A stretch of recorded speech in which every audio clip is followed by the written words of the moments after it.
Everyone, how are you all. I hope कि आप सभी लोग अच्छे होंगे, स्वस्थ होंगे, मस्त होंगे। दोस्तों, आज की ये वीडियो बहुत ही ज़्यादा मज़ेदार और इंटरेस्टिंग होने वाली है, क्योंकि दोस्तों इसमें भारत के जो पीएम है, जो अपने देश के पीएम हैं, माननीय श्री नरेंद्र मोदी जी, उन्होंने पाकिस्तान को जो फाइट के लिए ललकारा है, उसमें जो पाकिस्तानी मीडिया द्वारा जो दिखाया जा रहा है, मतलब पाकिस्तान की जो जनता है, पाकिस्तानी आवाम के द्वारा क्या रिएक्शन आए हैं दोस्तों, इस वीडियो में यही होने वाला है। तो दोस्तों वीडियो को शुरू से लेकर लास्ट तक का जरूर देखिएगा, और जो हमारे चैनल पहली बार आए हैं वो चैनल को सब्सक्राइब जरूर कर लीजिएगा, क्योंकि गाइस हम इसी प्रकार की वीडियो अपने चैनल पर अपलोड करते रहते हैं। चलिए दोस्तों वीडियो को कर लेते हैं शुरू। बॉर्डर पार कहते हैं कि आप बूढ़े हो हम बूढ़े हैं, तो कुछ करके दिखाते हैं उन्हें भी, ताकि उन्हें भी पता चले कि पाकिस्तानी अवाम और हमारे लीडर किसी से काम नहीं है। हमारे सियासतदानों को थोड़ी शर्म खा लेनी चाहिए कि जो आबादी के लिहाज से बहुत बड़ा मुल्क है और वो इस वक्त हमसे फिर भी सेटल्ड है। आपस में लड़ के हमने क्या करना है? बिल्कुल ऐसे ही है। और जहाँ तक लड़ने की बात रही है, मेरे काफ़ी दोस्त इंडिया में हैं, उनसे मेरी बात भी होती है। बात यह है कि वहाँ पर भी लोग ही रहते हैं, हमारी तरह लोग रहते हैं, हमारी ही ज़ुबान बोलते हैं, हमारी ज़ुबान भी सेम है, आपस में हमारी फीलिंग्स भी सेम होती हैं, लेकिन आज तक कभी हमारी आपस में लड़ाई की बातें नहीं हुई। हमारे हुक्मरान जो हैं वो अगर इस चीज़ को चैलेंज को एक्सेप्ट करते हैं ना, तो इंशाल्लाह हम पाकिस्तानी हर चीज़ में किसी से भी कम नहीं, सब चीज़ों में सबसे बेहतर है। चाहे पाकिस्तान में हो कोई अवाम हो, चाहे पाकिस्तान से बाहर है, कहीं पे भी देख लें, हर जगह सबसे ज़्यादा पाकिस्तानी आपको टैलेंट वाले लोग पाए जाएंगे, और इंशाल्लाह हम उनसे ज़्यादा और जल्दी ख़त्म कर सकते हैं। सबसे ज़्यादा टैलेंट है पाकिस्तान में।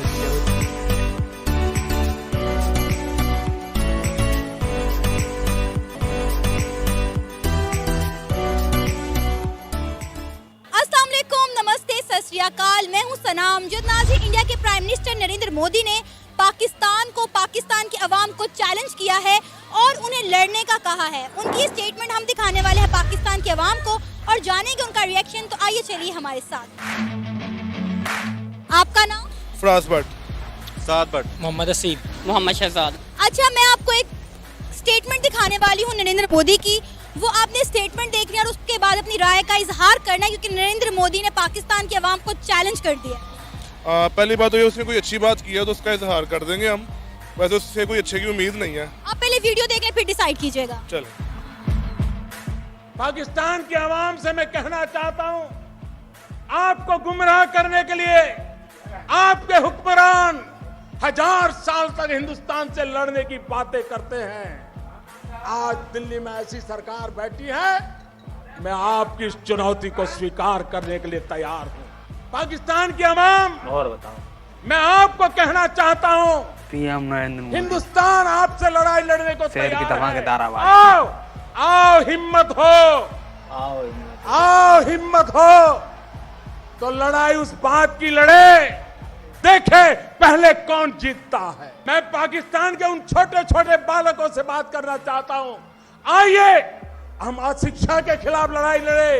पाकिस्तान भी अशिक्षा को खत्म करने के लिए लड़ाई लड़े, हिंदुस्तान भी अशिक्षा को खत्म करने के लिए लड़ाई लड़े, और देखे पहले हिंदुस्तान जीतता है कि पहले पाकिस्तान जीतता है। हिंदुस्तान में भी नवजात शिशु मरते हैं, प्रसूता माताएं मरती हैं, पाकिस्तान में भी नवजात शिशु मरते हैं, प्रसूता माताएं मरती हैं। आओ लड़ाई लड़े, नवजात शिशुओं को बचाने की, प्रसूता माताओं को बचाने की। आप बचा करके दिखाओ, हम बचा करके दिखाएं, देखे कौन जीतता है। वीडियो देखी आपने, नरेंद्र मोदी की स्टेटमेंट सुनी, क्या कहेंगे अब आप? ये पहली बार इसने काफी सालों के बाद कोई अच्छी बात की है। इसके ऊपर अब हमारे सियासतदानों को भी गौर करना चाहिए। अगर उन्हें एक दूसरे को खाने से, लूटने से, बुरा भला करने से कोई फुर्सत मिल जाए, तो ये एक अच्छा चैलेंज है जो उसने हमें दिया है। इसमें हमारी आवाम का फायदा, ना कि हम एक दूसरे को बॉर्डर पार कहते हैं कि आप बूढ़े हो हम बूढ़े हैं, तो कुछ करके दिखाते हैं उन्हें भी, ताकि उन्हें भी पता चले कि पाकिस्तानी अवाम और हमारे लीडर किसी से काम नहीं है। आपको पता है कि गुर्बत लानत है किसी भी मुल्क में हो, और ये हमारे मुल्क में हुक्मरानों की जिम्मेदारी है कि वो किसी मुल्क से गुर्बत को ख़त्म करें, वहाँ पे रोज़गार के मौके फ्राहम करें। अगर हम बात करें इंडिया की, तो इंडिया ऑलरेडी इस चैलेंज को जो है वो मेरा ख्याल है जीत चुका हुआ है, क्योंकि दुनिया की 5वीं बड़ी इकॉनमी वो बन चुका है। वो अपने लोगों को रोज़गार के मौके फ्राहम करता है। पाकिस्तान में आप देखें, ना तो इंडस्ट्रीज़ लग रही हैं, ना ही रोज़गार के मौके मिल रहे हैं। हमारी नौजवान नस्ल यहाँ पे पढ़ती है, लिखती है और बाहर चली जाती है नौकरी करने। बिल्कुल, ये तो देखे ना, हमारे सियासतदानों को थोड़ी शर्म खा लेनी चाहिए कि जो आबादी के लिहाज से बहुत बड़ा मुल्क है और वो इस वक्त हमसे फिर भी सेटल्ड है, तो इन्हें आपस में लड़ने से फुर्सत नहीं मिल रही, आवाम क्या करेगी। तो बेहतर यही है, हम मेरा तो पैगाम हुक्मरानों को यही है, जो कि सुनते तो है नहीं है, कि आपस में उलझने से बेहतर है कि आवाम का सोचें। अगर अब हम रिजर्व की बात कर ले तो इंडिया के 550 मिलियन डॉलर के रिजर्व हो चुके हैं और पाकिस्तान के रिजर्व क्या है आपके सामने, पाकिस्तान की मौशी हालत क्या है आपके सामने। जो भी रिजर्व किया है उन्होंने अपने अकाउंट भरे हैं, या तो जो लंदन जाके बैठ गए हैं, कुछ धरनों में बैठ गए हैं, आवाम का कोई नहीं सोच रहा। तो बेहतर है कि आवाम का सोचा जाए जो इन्हें आगे लेके आती हैं। क्या कहेंगे पाकिस्तान में इस वक्त क्या सूरत हाल है बेरोजगारी की, कितने नौजवान हैं जो डिग्रियां लेकर हाथों में फेर रहे हैं लेकिन उन्हें नौकरियां नहीं मिल रही। हम डिग्रियों की बात नहीं करेंगे, हमें अपने मुल्क के लिए, हम खुद एक एथलीट है, बॉडी बिल्डिंग करते हैं, जो भी कर रहे हैं हम अपने बलबूते पे कर रहे हैं, हमें इनकी तरफ से कोई सपोर्ट कोई नहीं। सपोर्ट नहीं है, कोई सपोर्ट नहीं। अच्छा, ये मैंने कंप्लेन ऑलमोस्ट हर एथलीट से सुनी है कि वो जहां तक भी पहुंचते हैं, जिस मंजिल तक भी पहुंचते हैं, किस स्टेज तक पहुंचते हैं, अपनी मदद और अपनी फैमिली के सपोर्ट की वजह से गवर्नमेंट की जानिब से उन्हें कोई सपोर्ट नहीं दी जाती। कोई सपोर्ट नहीं है। यही तो सारा मसला है कि जो पाकिस्तान के लिए नाम करना चाह रहे हैं, हम लोग एक अच्छे लेवल पे खेलना चाह रहे हैं, मगर हमें मुल्क सपोर्ट नहीं कर रहा, हमारे हुक्मरान हमें सपोर्ट नहीं कर रहे। और अगर दूसरी तरफ हम इंडिया का देखें तो क्या वो सपोर्ट करते हैं अपने एथलीट? वहाँ स्पॉन्सर भी हैं, वहाँ पे फंड वगैरह भी देते हैं। यहाँ पे हम जो कर रहे हैं अपने, अभी भी डाइट लेके आए अपने बलबूते पे, अपने बैग में होती है। ये नहीं कि किसी किस्म की फैसिलिटी नहीं है एक स्पोर्ट्समैन को, यहाँ पे कोई चक्कर नहीं है। क्या कहेंगे नरेंद्र मोदी के इस चैलेंज पर आप? सबसे पहले तो मैं इस पर यह कहूँगा कि बीइंग अ ह्यूमन, हम सब वहाँ पर भी हमारी तरह लोग रहते हैं। कुछ मेरे इंडिया में भी दोस्त हैं जिनसे मेरी बात होती है, मुलाकात नहीं हुई, लेकिन मैं ख्वाहिशमंद हूँ कि मैं इंडिया जाऊँ, वहाँ के लोग यहाँ पर आएँ। हम अमन पसंद लोग हैं, जैसे कि हम पाकिस्तानी, हम अमन पसंद लोग हैं, हम अमन पसंद करते हैं और उनकी रिस्पेक्ट, मोदी जी की मैं रिस्पेक्ट करता हूँ। उनके जो व्यूज़ हैं उनको मैं साइड पर रख कर तो उनकी रिस्पेक्ट करता हूँ। लेकिन जो बात यह कि सबसे पहले तो अभी हमारे कंट्रीज़ में, जिस तरह इंडिया में और पाकिस्तान में इन्फ्लेशन रेट जितना हाई है एज़ कम्पेयर टू पाकिस्तान, उनका आई थिंक कि काम में हमारा उससे ज़्यादा है। सो इसलिए आई थिंक कि हमें ये सारी चीज़ें साइड पे रख कर तो जो है हमें अपनी जो जितनी भी हम तरक्की कर सकें, जितनी हम प्रोग्रेस कर सकें, तो आई थिंक कि हमें ज़्यादा से ज़्यादा उस पर काम करना चाहिए। ना कि क्योंकि जो मीडिया है, मीडिया हमारी पाकिस्तान की आवाम और इंडियन आवाम जो है वो सिर्फ कनेक्ट हो रही है मीडिया से और जितने भी वे ऑफ कम्युनिकेशन है उससे कनेक्ट हो रही है। सो ये जो हमारे जो थर्ड पार्टी से कह सकते हैं कि media as a third party play कर रहा है पाकिस्तान अवाम और इंडियन अवाम के दरमियान। सो इसलिए कि मीडिया जो है जिस तरह से अगर तो वो सही न्यूज़ देगा तो अवाम जो है पाकिस्तान की भी होगी, इंडिया की भी होगी, वो उसके बारे में सही राय रखेंगे। लेकिन जब मीडिया ही बिल्कुल गलत खबरें पहुंचाएगा, उधर वाला भी इधर वाला भी, तो फिर इंतशार पैदा होगा। सो आई थिंक कि हमें चाहिए कि मीडिया को चाहिए कि सबसे पहले तो वो खुद पॉजिटिव रोल पे करे, वहाँ के अपने रोल पे करें।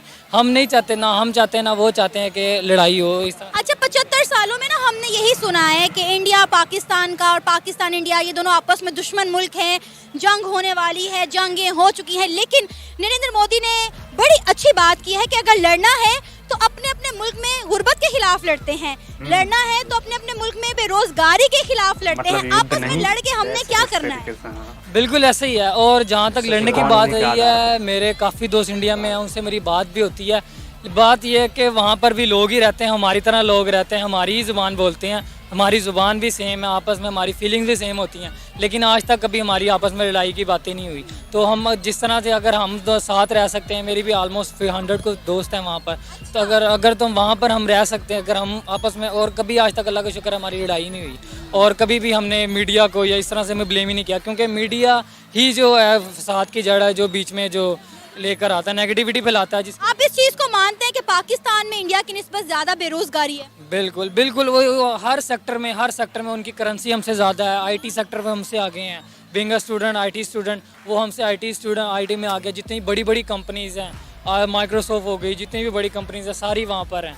तो यहाँ पर कोई भी बड़ी ऐसी कंपनी नहीं है जो स्टूडेंट के लिए मतलब कि आपके लिए फ़ायदेमंद हो, लेकिन वहाँ पर बच्चों को बहुत सारी अपॉर्चुनिटीज़ मिलती हैं, बहुत सारे फ़ायदे मिलते हैं, लेकिन यहाँ पर बिल्कुल भी ऐसा नहीं है। और जितनी भी बड़ी कंपनीज़ हैं उनके कोई भी मतलब इस तरह से हेड ऑफिस वगैरह नहीं है या कोई भी ऑफिस वगैरह नहीं है। सो आई थिंक कि पाकिस्तान मीडिया को और पाकिस्तान हुकूमत को इस तरह का इक़दाम लेना चाहिए ताकि जो हमारी जो पाकिस्तानी अवाम है ज़्यादा से ज़्यादा उससे मुफीद हो सके और हमारी जो इन्फ्लेशन रेट है वो कम से कम हो। अगर हम बात करें इंडिया की, तो इंडिया जो है अपने लोगों को जॉब अपॉर्चुनिटीज़ देता है, उन्हें रोज़गार के मौके फ्राहम करता है। और अगर इस चैलेंज की बात की जाए तो मुझे तो लगता है कि इंडिया इस चैलेंज में जो है वो जीत चुका हुआ है, क्योंकि वो दुनिया की 5वीं बड़ी मौशियत बन चुका हुआ है। और पाकिस्तान कहाँ पे है आपके सामने?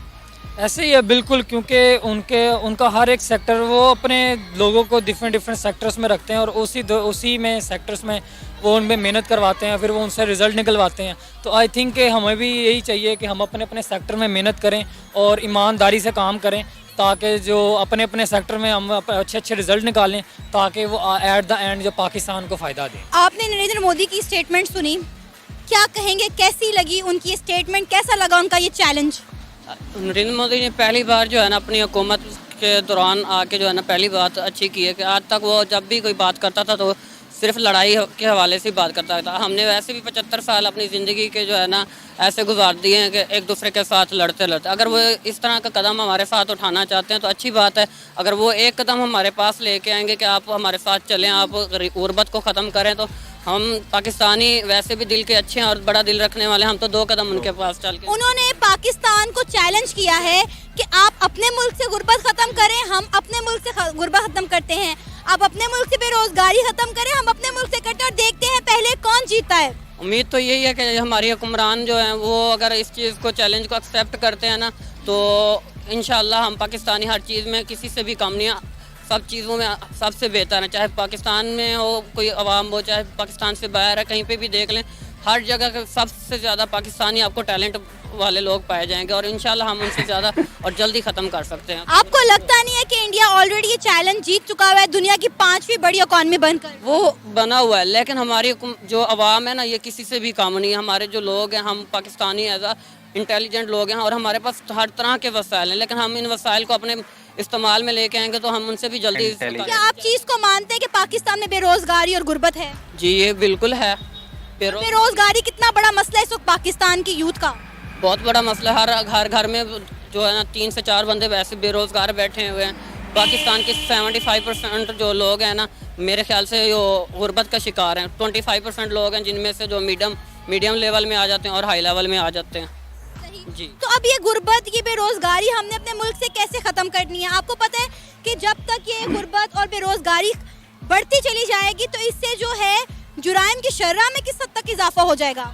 बिल्कुल, जब गुर्बत होगी, हर बंदे ने खाने पीने के लिए, रहने के लिए, अपने लिबास के लिए, अपने फैमिली के लिए कुछ ना कुछ तो उसने करना है। अगर लीगल तरीके से उसको नौकरियां वगैरह फराहम नहीं होंगी, उसने तो इलीगल काम करना ही करना है। तो इलीगल काम जब करेंगे तो क्राइम तो ऑलरेडी बढ़ेगा, जैसे पहले बढ़ रहा है। अब उससे यही है कि जब हुकूमत तो कोई रोज़गार नहीं प्रोवाइड करेगी, अवाम ने तो कुछ ना कुछ करना है। भूख ने तो हर चीज़ बंदे को कोई भी काम कराने पर मजबूर होगा। इंडिया के प्राइम मिनिस्टर नरेंद्र मोदी ने बड़ी अच्छी बात की है कि हम लोगों ने आपस में लड़ के क्या करना है।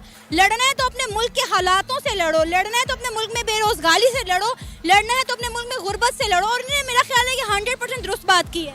बिल्कुल दुरुस्त बात की है, लेकिन ये बात करने से कुछ नहीं होता। उस बात को जो है ना हमने अपने अमल में भी लेके आना होता है। ये बात करने पे तो सियासतदान, हुकूमत वाले सारे कर लेते हैं, जब अपना मकसद निकल जाता है फिर एक दूसरे को लड़ाई पे आ जाते हैं। अगर आपने ख़त्म करनी है गुर्बत तो फिर एक दूसरे का साथ भी दें और अपना काम है जिस तरह से जो है ना गुर्बत को प्लान करें कि किस तरह से हमने ख़त्म करना है। आपको पता है कि इंडिया की हुकूमत ने अपने मुल्क से गुर्बत को ख़त्म करने के लिए, बेरोज़गारी को ख़त्म करने के लिए बहुत ज़्यादा इंडस्ट्रीज़ लगाई हैं ताकि लोगों को बेरोज़गारी जो है वो ख़त्म हो और रोज़गार के मौके मिले। और लेकिन हमारे मुल्क में ऐसा कुछ होता नज़र नहीं आ रहा दूर दूर तक। जी बिल्कुल, क्योंकि देखें ना, अब इंडिया में आप एक मिसाल ले लें, आईफोन वगैरह या कोई भी चीज़ है, उन्होंने हमारे से करेंसी लेवल भी देख लें तो हमारे से उनका ज़्यादा है। ठीक है, क्योंकि उन्होंने हमारे से ज़्यादा तरक्की कर ली है। अगर हमारी हुकूमत खुद खाने पे जोर ना लगाए और आवाम की सहूलियात के लिए छोटे से छोटा कारोबार करने के लिए भी उनकी मदद करे तो हुकूमत हमारी गुर्बत ख़त्म कर सकती है। लेकिन हुकूमत आपस में लड़ाई झगड़े और अपनी जेबें भरने के चक्कर में लगी हुई है। जब जेबें भरने के चक्कर में लगेंगे तो कोई भी हुकूमत या कोई भी मुल्क तरक्की नहीं कर सकता। नो डाउट आपने बहुत बेहतरीन बात की कि हमारे मुल्क में के जो सियासतदान हैं वो अपनी कुर्सियों के लिए लड़ रहे हैं, अपनी सियासत को चमकाने के लिए लड़ रहे हैं। अवाम का कोई नहीं सोच रहा, अवाम बेचारी हालो बेहाल हो गई है। लेकिन इंडिया की ये चीज़ बहुत अच्छी है कि वो लोग अवाम दोस्त पॉलिसियाँ बनाते हैं, अपनी अवाम को मद्देनज़र रखते हुए अपनी सारी इंटरनेशनल और नेशनल पॉलिसीज़ बिल्ड करते हैं। बिल्कुल, क्योंकि देखो इंटरनेशनल और नेशनल जो पॉलिसीज़ हैं वो इस तरह से बिल्ड कर रहे हैं कि उनके पास एजुकेशन भी ज़्यादा है। हमारे पास तो एजुकेशन का सिस्टम ही बिल्कुल ख़राब है। देख लो सर, एजुकेशन सिस्टम के ऊपर सिर्फ कमाई हो रही है। जहाँ पे भी चले जाओ, चाहे विलेज में चले जाओ, चाहे लोअर साइड में चले जाओ, पढ़ाई का कोई नामो निशानी। बस थोड़ा सा साइड पे है, जैसे कि अपर पंजाब है, इस्लामाबाद वगैरह इधर है, तो चंद लोगों के पढ़ने से, चंद लोगों के शौर आने से पूरा पाकिस्तान तरक्की नहीं कर सकता। हुकूमत को चाहिए कि सबसे ज़्यादा जो है ना वो पहले एजुकेशन दे, आवाम को जो है ना शौर दिलाए। शौर के बाद हर बंदे ने काम करना है अपने, उसको पता लगेगा यार मैं कोई जो है ना काम कर सकता हूँ, मैं अपना रोज़गार करूँ। नौकरियाँ करने के लिए हम लोग बाहर तो जा सकते हैं, लेकिन बाहर जाके हमारे मुल्क की तरक्की तो नहीं होनी, लोगों की होनी है, दूसरे ममालिक की होनी है। जब हमारी तरक्की होनी है तो हमने अपने मुल्क में काम करेंगे ताकि लोग, दूसरे ममालिक के लोग हमारे मुल्क में आके काम करें। जब हमारे मुल्क में नौकरियां ही नहीं है, मौके ही नहीं है, तो यहाँ के यूथ ने यहाँ पर रहकर क्या कर लेना? यूथ नौकरियां फराहम करना ये हुकूमत का काम है, हुकूमत की जिम्मेदारी है। देखिए हमारे पास अल्लाह ताला ने तमाम किस्म के वसाइल दिए हुए हैं। हम वसाइल को नाजायज़ तरीके से प्रोजेक्ट में अपने टैक्सेस वगैरह बढ़ा के उनको अपने करप्शन करके उनको जब इस्तेमाल करेंगे तो हमारे लोग कौन काम करेगा यहाँ पे। तो दोस्तों आपने देखी ये वीडियो और बहुत ही मज़ेदार रही है दोस्तों। जैसे कि पीएम मोदी ने पाकिस्तान के लिए एक फ़ाइट चैलेंज किया था, जिसमें कि इकॉनमी को लेकर के किया था, मतलब युद्ध वगैरह के लिए नहीं किया था। इकॉनमी जो मतलब अपनी अर्थव्यवस्था सुधारो और हम अपनी सुधारते हैं और उसमें फ़ाइट लगाते हैं कौन आगे निकलता है। तो ये था चैलेंज पीएम मोदी जी का। और आपने देखा कि जब तक शिक्षा, किसी भी देश की शिक्षा मजबूत नहीं होगी, जो मतलब लोग जो होते हैं वहाँ के, अगर वो शिक्षित नहीं होंगे तो देश अपने आप ऑटोमेटिकली कमज़ोर होगा, जैसे कि आप लोगों को पता ही है। तो आप लोगों ने ये देखी, आपको होप सो आपको ये वीडियो पसंद आई होगी। वीडियो पसंद आई हो तो वीडियो को लाइक करें, चैनल को सब्सक्राइब करें। और चलिए दोस्तों मिलते हैं फिर किसी नेक्स्ट वीडियो में, तब तक के लिए जय हिंद, जय भारत।